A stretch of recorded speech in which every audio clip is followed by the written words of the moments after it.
আল্লাহ সুবহানাহু ওয়া তাআলা বলেছেন, ওয়ালিল্লাহি আলান নাস হিজ্জুল বাইতি মান ইসতাতাআ ইলাইহি সাবিলা। আল্লাহ যাকে ওই ঘর পর্যন্ত পৌঁছার তৌফিক দান করেছেন তার উপরে হজ ফরজ হয়ে গিয়েছে। তৌফিক বলতে সেখানে আপনার শক্তি সামর্থ্যেরও কি আছে, প্রয়োজন আছে, অর্থেরও প্রয়োজন আছে। অনেক সময় দেখা যায়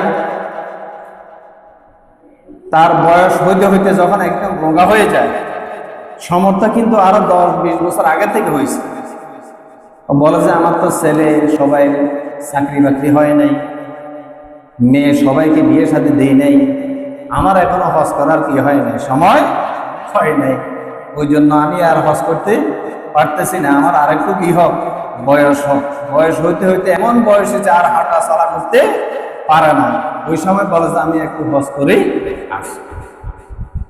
এই সময় যদি আপনি হজ করতে যান, হজ করা কি এত সহজ? কঠিন কিছু কাজ আছে না, এগুলো করবে কি? আপনি তো হাঁটতেও পারেন না, আর আপনাকে ওই সরকারতে বসায় বসায় কতক্ষণ কে এগুলো। তাহলে শক্তি সামর্থ্য দুইটা যদি আপনার কাছে যদি থাকে, তাহলে আপনার উপর কি হবে? হজ ফরজ হয়ে যাবে। ইব্রাহিম আলাইহিস সালাতু ওয়াস সালামের সন্তানেরা হজ করবে। ইব্রাহিম আলাইহিস সালাতু ওয়াস সালামের সন্তানদের মাধ্যমে নারী পুরুষ যারা ওই ঘর পর্যন্ত পৌঁছতে সক্ষম হবে তাদের উপর হজ পালন করা ফরজ। আর এখন আমরা হজ যে একটা ফরজ, সেটা আমাদের অনেকের কাছে ফরজ বলিও কি হয় না, মনে হয় না, গতানুগতিক মনে হয়। মনে করো যে বিমানে চড়ি সৌদি আরব গেলাম, একটু দেখে আসলাম, কাবাগত দেখে আসলাম, কি সুন্দর, রাসূল সাল্লাল্লাহু আলাইহি ওয়াসাল্লামের এই কি কাজে সালাম দিয়ে আসলাম, কি সুন্দর, শুধু এটাই মনে করে না, আপনার উপর এটা কি ফরজ।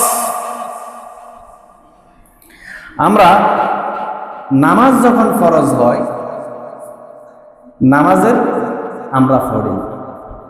যখন রোজা ফরজ হয় তখন আমরা কি করি? রোজা রাখি। আর যখন হজ ফরজ হয়ে যায় তখন আমরা একটু গড়িমসি করি, কিন্তু ওইখানে কি আছে? টাকা খরচ।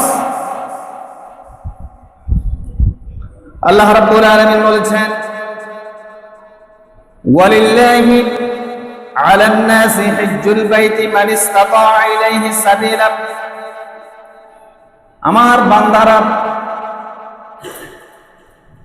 ওই ঘর পর্যন্ত পৌঁছতে যদি সক্ষম হয়ে যায় তার উপর হজ ফরজ করা হয়ে যাবে, তার উপরে ফরজ হয়ে যাবে। আপনার উপরে নামাজ ফরজ হয়ে গিয়েছে, আপনি নামাজের গুরুত্ব দিলেন। আপনার উপরে রোজা ফরজ হয়ে গিয়েছে, আপনি রোজার গুরুত্ব দিলেন। আপনার উপর যে হজ ফরজ হয়ে গিয়েছে, আপনি হজের গুরুত্ব দিলেন না, সেখানে তো টাকা পয়সা খরচের ব্যাপার সেবার আছে, ওই জন্য আপনি হজকে উৎসিক মনে করছেন। এই হজ যে একটা ফরজ সেটা আপনার কাছে মনে হচ্ছে না। ইয়া আইয়ুহান নাস قد فرض الله عليكم الحج فحجوا। রাসূল সাল্লাল্লাহু আলাইহি ওয়াসাল্লাম বলেছেন, ও মানুষেরা, তোমাদের উপরে আল্লাহ হজ ফরজ করে দিয়েছেন, তোমরা হজ করতে আসো। অনেককে দেখা যায় হজ করার জন্য একবার যাওয়ার পরে আরেকবার যাওয়ার জন্য মনের ভিতরে ইচ্ছা জাগে, মনের ভিতরে এরাদা জাগে, আমি একবার হজ করে এসেছি, আর একবার যদি হজ করতে যাইতে পারি। আমি একবার উমরা করে এসেছি, আর একবার যদি আমি উমরা করতে যাইতে পারি, মনের ভিতরে যদি ইচ্ছা জাগে, তাহলে মনে করে নিবেন আপনার হজ কবুল হয়ে গিয়েছে, আপনার উমরা কবুল হয়ে গিয়েছে। হজ করার পরে যদি আপনি আরেকবার হজ যাওয়ার জন্য যদি প্রস্তুতি নেন বা মনের ভিতরে যদি ইচ্ছা জাগে, তাহলে আপনি মনে করে নিবেন আপনার হজ কি হয়ে গিয়েছে? কবুল হয়ে গিয়েছে। এখন হাজার হাজার লক্ষ টাকা আছে, ধনী মানুষ, কিন্তু হজ করতে যায় না। হজ যে তার উপর ফরজ হয়ে গিয়েছে সে কি জানেও না। কিন্তু অনেক কিছু লোক আছে, ওই ব্যক্তি 10 বছর আগে থেকে সঞ্চয় করে, 5 বছর আগে থেকে সঞ্চয় করে, প্রত্যেক মাসে একটা অ্যামাউন্ট সে জমা রাখে। আমি 5 বছর পরে উমরায় যাব, আমি 10 বছর পরে হজ করতে যাব।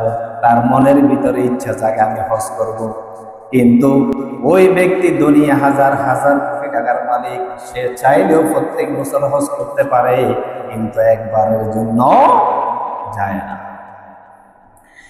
ইন্নাল হুজ্জাজা ওয়াল উমরা আফদাল, যারা হজ করে, যারা উমরা করে, তারা হলো আল্লাহর মেহমান। এখন মেহমান কাকে বলে? মেহমান হলো ওই ব্যক্তি, আপনি যদি কাউকে দাওয়াত করেন আপনার ঘরে আসার জন্য, তাহলে ওই ব্যক্তি আপনার মেহমান হয়ে যাবে।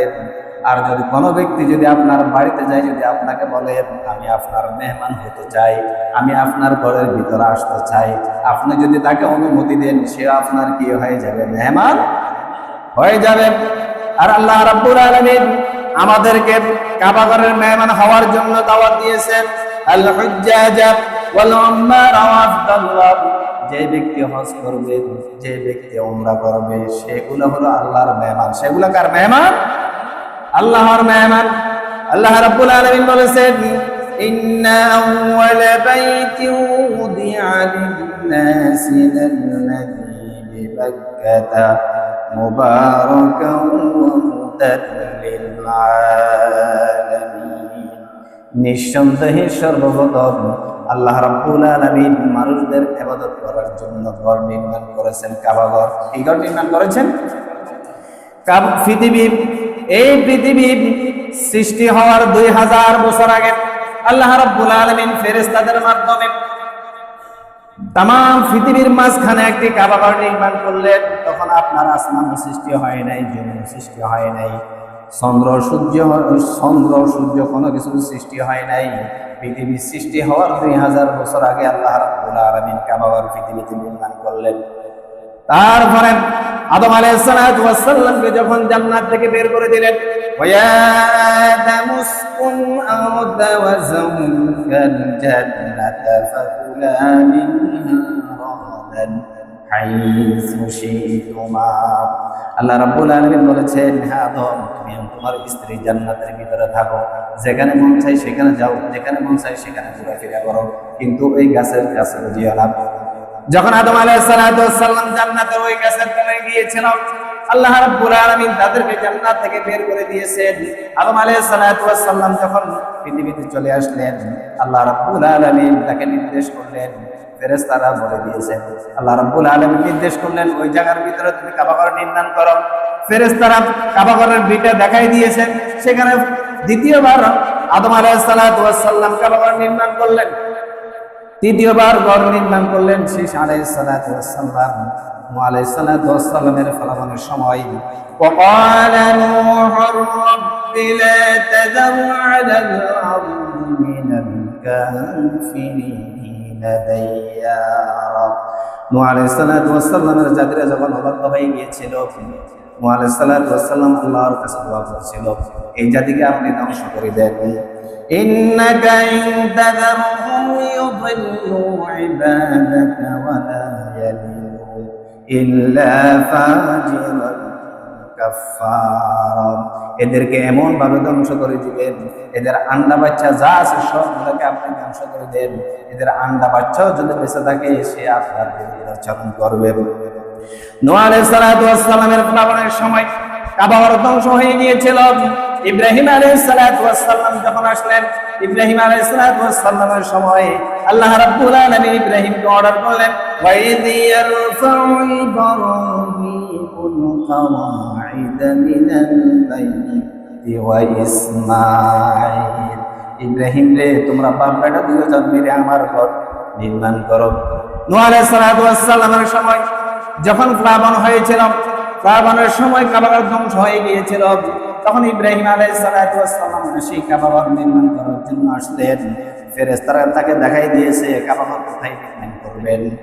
ইব্রাহিম আলাইহিস সালাতু ওয়াস সালাম যখন কাবা ঘর নির্মাণ করলেন, কাজ যখন শেষ হয়ে গিয়েছে, তখন আল্লাহ রাব্বুল আলামিন ইব্রাহিম আলাইহিস সালাতু ওয়াস সালামকে অর্ডার করলেন, ওয়াযিন ফিন-নাসি বিল-হাজ্জি ইয়াতুকা রিজালান ওয়া আলা কুল্লি দামিরিন ইয়াতিনা মিন কুল্লি ফাজ্জিন আলীম। ইব্রাহিম কাবার নির্মাণটা শেষ করে ফেলেছ, এখন তোমার ছেলেদেরকে, আমার বান্দাদেরকে তুমি আহ্বান করো এই ঘরের তাওয়াফ করার জন্য, এখানে আসার জন্য তুমি আহ্বান করে দাও। ইব্রাহিম আলাইহিস সালাতু ওয়াস সালাম বলল, এই জনমানবহীন বন্য প্রান্তরে আমি যদি এখানে মানুষদেরকে আহ্বান করি, আমার আহ্বান শুনবে কে? আল্লাহ রাব্বুল আলামিন বলেন, ওয়াজিদ, তুমি আযান দিয়ে দাও, তুমি তাদেরকে আহ্বান করো এই ঘরে এসে তাওয়াফ করার জন্য, মেহমান হওয়ার জন্য। আমরা যেরকম আজকে যে জুমার আগাতে আযান দিয়েছে হাইয়া আলাস সালাত, মুয়াজ্জিন বলেছে হাইয়া আলাস সালাহ, আসো নামাজের দিকে। ইব্রাহিম আলাইহিস সালাতু ওয়াস সালাম আজ থেকে 4,500 বছর আগে বলেছিলেন, ওয়াদ্দিন, আল্লাহ রাব্বুল আলামিন অর্ডার করেছেন, ওয়াদ্দিন, তুমি তোমার সন্তানদেরকে, আমার বান্দাদেরকে আহ্বান করো এই কাবা ঘরে এসে ইবাদত করার জন্য, এই কাবা ঘরে এসে ইবাদত করার জন্য।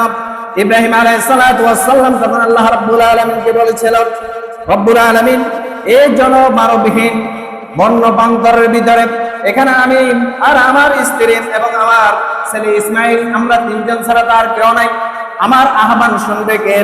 তখন আল্লাহ রাব্বুল আলামিন বলেছেন, আমি তোমাকে যে অর্ডার করেছি তুমি সেটা পালন করো, মানুষের অন্য প্রহরের ভিতরে পৌঁছাই দেওয়ার মালিক আমি আল্লাহ।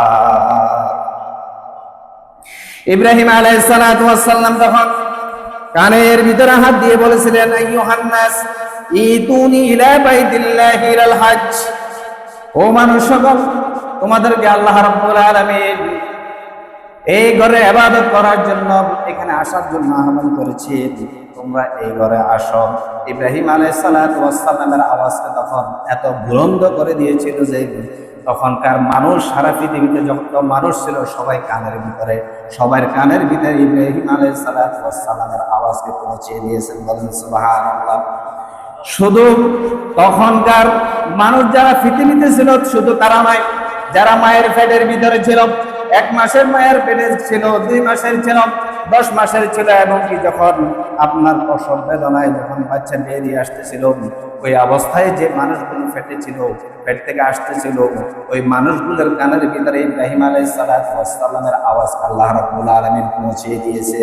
শুধু সেটাই নয়, যে মানুষগুলা ইব্রাহিম আলাইহিস সালাতু ওয়াস সালাম যেদিন আহ্বান করেছিল, আযান দিয়েছিল এই ঘরে ইবাদত করার জন্য, আমরা তখন আলমে আরহার ভিতরে রূহের জগতে ছিলাম, আমরা তখন এখানে কেউ আসি নাই, আমার দাদাও আসে নাই, আমার দাদাও আসে নাই, আমার বাবাও আসে নাই, আলমে আরহার ভিতরে সমস্ত রূহগুলা আমরা একসাথে ছিলাম।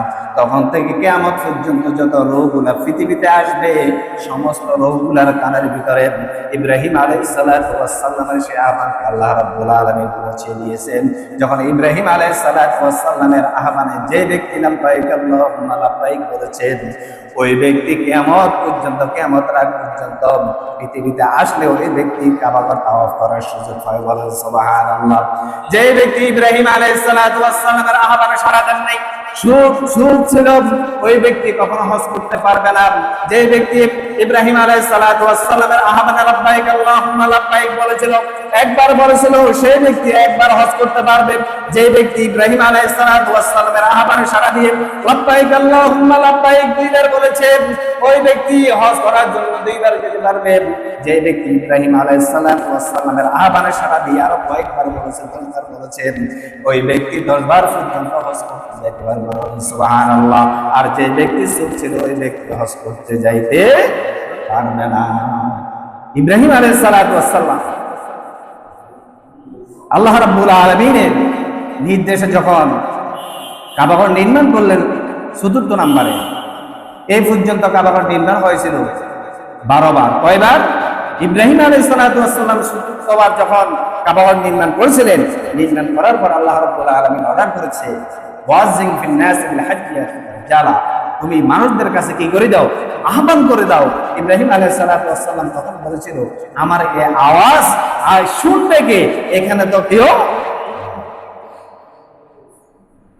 আজকে 26 সালে আমাদের বাংলাদেশ থেকে প্রায় ৭৮,৫০০ লোক সেখানে হজ করার জন্য যাবে। সারা বিশ্ব থেকে হজ করার জন্য এই বছর সম্ভবত ৩১ লক্ষ মানুষ সেখানে যাবে। তার মানে ইব্রাহিম আলাইহিস সালাম যখন আহ্বান করেছিল এই ঘরের ইবাদত করার জন্য, আরো ৪,৫০০ বছর আগে, তখন এই পৃথিবীতে তারা কেউ ছিল না। তারা কোথায় ছিল? রূহের জগতে ছিল। সেখানে তারা বলেছিল লাব্বাইক আল্লাহুম্মা লাব্বাইক। সেই জন্য তারা কোথায় যাচ্ছে? হজ করার জন্য যাচ্ছে, সেখানে চলে গিয়েছে। ইব্রাহিম আলাইহিস সালাম আহ্বান করেছে তার সন্তানদেরকে। কার সন্তান? আমাদের ইব্রাহিম আলাইহিস সালাম আমাদের জাতি পিতা, না অন্য কেউ? মাতে না। ইব্রাহিম আলাইহিস সালাম মুসলমানদের কি জাতির পিতা, মিল্লাত আবিকুম ইব্রাহিম। আমরা যদি ভুলবশত যদি অন্য কাউকে পিতা ডাকি ফেলাই, আল্লাহ বলেছে কি এটা তোমার পিতা? কে বলেছে? আল্লাহ বলেছে। আর আমরা যদি বলি যে অমুক তোমার পিতা, নিজের পিতারও তো অনেক সময় কি থাকে না, ফার্স্ট গ্যারান্টি থাকে না।